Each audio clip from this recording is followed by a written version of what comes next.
Hey guys, welcome to my channel. आज की video my sassy girl के episode 7 और 8 की होने वाली है। अगर आप मेरी चैनल पे नए हो तो चैनल को सब्सक्राइब जरूर कर दीजिए। एपिसोड स्टार्ट होते ही हम देखते हैं कि एक गुंडा गेओनवो पे तलवार से वार करता है। इस वजह से वो लड़ नहीं पाता है। सब उसे मारने ही वाले थे, पर ऊपर से कोई उन पे तीर से हमला करता है। सब गुंडे ऊपर जाके लड़ते हैं। इस मौके का फायदा उठाकर गेओनवो म्यूंगी को छुड़ा लेता है और दोनों वहां से भाग जाते हैं। इन गुंडों से लड़ने वाला कांग जोन ही था। वो स्टोर के ओनर के गले पे तलवार रख के पूछता है, ये काम किसने करवाया है? पर स्टोर ओनर उस आदमी का नाम बताता नहीं है और कहता है, ये सब तो मैंने मेरी लेजर बुक लेने के लिए ही किया था। सेफ जगह पे पहुंचकर दोनों चैन की सांस लेते हैं।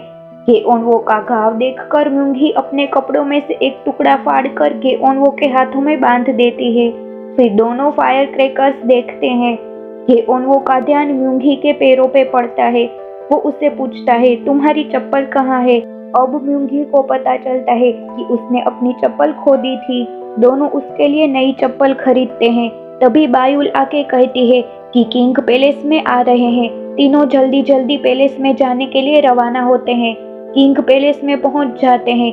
किसी से कुछ कहे बिना ही वो वोंजा के रूम में जाते हैं। उसको सही सलामत देखकर किंग को राहत मिलती है, पर फिर प्रिंसेस याद आती है तो वो तुरंत उसके रूम में जाते हैं। म्यूंगी इसी वक्त अपने रूम में पहुंची थी। उसे भी सही सलामत देखकर किंग चैन की सांस लेते हैं, पर क्वीन म्यूंगी के सॉक्स देख लेती है। वो बहुत गंदे थे। क्वीन समझ जाती है कि ये बाहर से ही आई है। यहाँ गेओनवो बहुत टेंशन में था। इनुच उसके पास आता है। गेओनवो उससे पूछता है, क्या हुआ? किंग को असलियत का पता तो नहीं चला ना? पर इनुच कहता है, किंग को पता चल गया, वो आपको ही बुला रहे हैं। ये सुनकर तो गेओनवो बहुत ही डर जाता है, पर फिर म्यूंगी आती है और उसे डरपोक कह के चिढ़ाती है। उसने गेओनवो के साथ मजाक किया था। वो उसकी चोट को ठीक करने के लिए एक जड़ी बूटी भी देती है। गेओनवो भी उसकी रिंग देता है और कहता है, अब आप दीवार कूद के कहीं नहीं जाएंगी और प्रिंसेस की तरह ही बिहेव करेंगी। अगर आप ये प्रॉमिस करेंगी तो ही मैं आपको रिंग दूंगा और जो भी हुआ वो सब भूल जाऊंगा। म्यूंगी भी उसे प्रॉमिस करती है, लेकिन रिंग हाथ में लेते ही वो गेओनवो को लात मारती है। ऐसे थोड़ी ना वो बदलने वाली थी। जिस आदमी ने म्यूंगी को किडनैप करवाया था वो ऑफिसर से मिलता है। मतलब इन सब के पीछे ऑफिसर का ही हाथ है। किंग वो लेटर कांग जोन को दिखाते हैं जिसके लिए उन पर तीर से हमला किया गया था। फिर कांग जोन स्टोर ओनर के पास जाता है। उस पे टॉर्चर किया जा रहा था ताकि वो कन्फेस करे कि प्रिंसेस को किडनैप किसने करवाया था, पर वो कुछ बोलता ही नहीं है। म्यूंगी को रिंग वापस मिल गई थी, इसीलिए वो बहुत ही खुश थी। इनुच उसे कहता है, तुम्हें गेओनवो को थैंक्स बोलना चाहिए, उसी ने रिंग ढूंढी है। पर वो कहती है, उसी ने तो ये खोई थी तो उसकी जिम्मेदारी थी रिंग को ढूंढने की। पर फिर उसे याद आता है कि गेओनवो ने सबसे लड़ाई करके उसे बचाया था। म्यूंगी को लगता है कि मुझे उसे लात नहीं मारनी चाहिए थी। यहाँ गेओनवो म्यूंगी की दी हुई जड़ी बूटी की पेस्ट बना रहा था और उस पर गुस्सा भी हो रहा था कि ये सुधरने वालों में से नहीं है। पर फिर उसे याद आता है कि उसने अपने कपड़े फाड़कर हाथ में पट्टी बांध दी थी। वो सोचता है, म्यूंगी की वजह से मैं बीमार होता हूँ और दवाई भी वो ही मुझे देती है। म्यूंगी फिर से अपने लवर के बारे में सोचती है।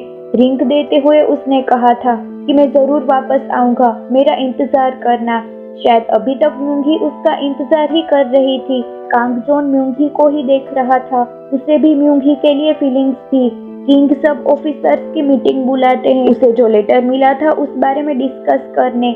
गेओनवो के पापा कहते हैं, उन लोगों को पता था कि आप किस रास्ते से आ रहे हैं। ये काम करने वाला कोई बाहर का नहीं पर हमारे बीच ही है।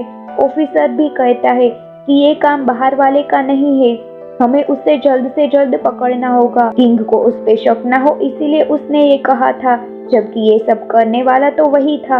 हम देखते हैं कि म्यूंगी के बारे में आर्टिकल छापने का काम एक चिकन शॉप के बाहर हो रहा था। चिकन शॉप का ओनर भी उन लोगों के साथ ही मिला हुआ था।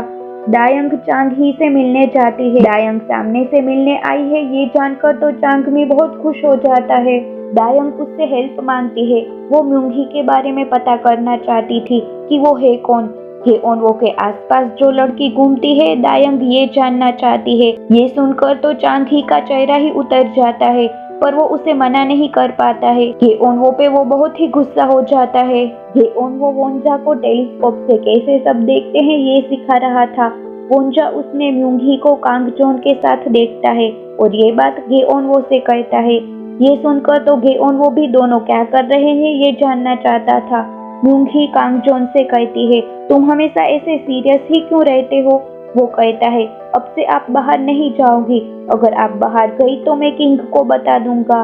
गेओनवो दोनों को देख रहा था, पर म्यूंगी को पता चल जाता है कि गेओनवो उसे ही देख रहा है। गेओनवो भी टेलीस्कोप रखकर वोंजा को पढ़ाने लगता है। वहां आकर म्यूंगी उसे कहती है, तुम मुझे ही देख रहे थे, क्या तुम मुझ में इंटरेस्टेड हो? अगर ऐसा कुछ है तो तुम मुझे बता सकते हो। अभी तक तो वो उससे हंस के अच्छे से बातें कर रही थी, पर उसके पास जाकर कहती है, मैं तुम्हारे जैसे लड़के से नफरत करती हूँ। फिर से दोनों की नोकझोंक शुरू हो जाती है। वोंजा भी हमारी तरह ये सब एंजॉय करता है। क्वीन की कोर्ट लेडी म्यूंगी के पास आती है और उसे क्वीन के पास ले जाती है। क्वीन के कहने पर इनुज और बायुल के मुंह बांधकर दोनों को मारा जा रहा था। ये देखकर तो म्यूंगी चौंक जाती है और क्वीन से कहती है, आप ये सब क्यों कर रही हो? क्वीन कहती है, ये दोनों तुम पे कंट्रोल नहीं कर पा रहे हैं, उसकी सजा तो मिलनी ही चाहिए। म्यूंगी कहती है, इनकी कोई गलती नहीं है, आपको सजा देनी ही है तो मुझे दीजिए, मुझे मारिए। इसी वक्त दादी वहां आती है और ये सब देखती है। फिर क्वीन और दादी अकेले में बातें करते हैं। क्वीन कहती है, मुझे पता है कल म्यूंगी बाहर गई थी, वो तो ये बात किंग से करना चाहती थी, पर दादी उसे ऐसा ना करने को कहती है क्योंकि किंग पहले से ही बहुत परेशान थे। दादी के ना कहने पर अब क्वीन कुछ नहीं कर सकती थी। म्यूंगी दोनों को सॉरी बोलती है और उनकी चोट पे पट्टी भी करती है। गेओनवो अपनी मॉम और बहन के साथ बैठा था। मॉम के पास सब रॉयल फैमिली के लड़कियों की ड्राइंग्स थी जो गेओनवो से शादी करना चाहती थी। गेओनवो का तो ऐसा कुछ इरादा नहीं था, पर मॉम के फोर्स करने पर उसे लड़कियों से मिलने जाना पड़ता है। सबसे पहली लड़की ऐसी थी कि उसे देखकर तो वो चौंक ही जाता है क्योंकि उसकी ड्राइंग तो बहुत सुंदर थी, पर असलियत में वो कुछ ऐसी दिखती थी। गेओनवो को यहाँ म्यूंगी नजर आती है, मानो कह रही हो, तुम्हें तो सीधी सादी और सिंपल लड़की चाहिए थी ना, लो ये बिल्कुल वैसी ही है। गेओनवो सब लड़कियों से मिलता है, सब एक से बढ़कर एक थी। उन लड़कियों के साथ उसे हर वक्त म्यूंगी ही नजर आती है। वो परेशान हो गया था। ये बात वो अपने दोस्तों से करता है। उसका दोस्त कहता है, तुम उसके प्यार में तो नहीं हो ना, क्योंकि हर जगह तुम्हें वही दिखाई दे रही है। पर गेओनवो उसकी बातों पे ध्यान नहीं देता है। कुछ लोग फिर से म्यूंगी के आर्टिकल सब जगह फेंकने आए थे। ऑफिसर कांगजोन के साथ उनकी लड़ाई होती है, पर कांगजोन उसे पकड़ नहीं पाता है। क्वीन की कोर्ट लेडी बाकी सब लेडीज को म्यूंगी का आर्टिकल देती है और वो लेडीज सब जगह वो आर्टिकल फैला देती है। शहर में सब लोगों के पास वो पहुंच चुका था। गेओनवो को वो आदमी मिलता है जिसने उसे जेल से निकाला था। उसके हाथ में भी वो आर्टिकल था। आर्टिकल में लिखा था कि प्रिंसेस फेस्टिवल में गई थी और किसी गैंग के लीडर से मिली थी। प्रिंसेस और ऑफिसर कांगजोन के बीच भी अफेयर है। कांगजोन को पता चल गया था कि प्रिंसेस किसी से मिलने गई है, इसीलिए उसने उस गैंग के लीडर के साथ लड़ाई की और उसे कैद कर लिया। यहाँ गैंग का लीडर यानी स्टोर ओनर, उसने म्यूंगी को किडनैप किया था और कांगजोन ने उसे बचाया था, पर उस ऑफिसर और क्वीन ने मिलकर म्यूंगी, कांगजोन और स्टोर ओनर का लव ट्रायंगल बना दिया था। उस आदमी से गेओनवो को म्यूंगी के लवर के बारे में भी पता चलता है कि वो 3 साल पहले एक मिशन पे गया था और अभी तक वापस नहीं आया है। अपनी ड्यूटी पे वो रिश्वत लेके पकड़ा गया था। अपने लवर को ढूंढने के लिए ही तो प्रिंसेस दीवार कूद के बाहर जाती थी। पैलेस में किंग को भी आर्टिकल मिलता है। आर्टिकल पढ़कर वो कांगजोन पे गुस्सा होते हैं कि तुम मुझसे क्या छुपा रहे हो। म्यूंगी भी आर्टिकल पढ़कर परेशान हो रही थी। किंग उसके पास आते हैं और पूछते हैं, तुम बाहर क्यों गई थी? यहाँ गेओनवो आर्टिकल पढ़ता है और म्यूंगी और उसके लवर के बारे में सोचता है।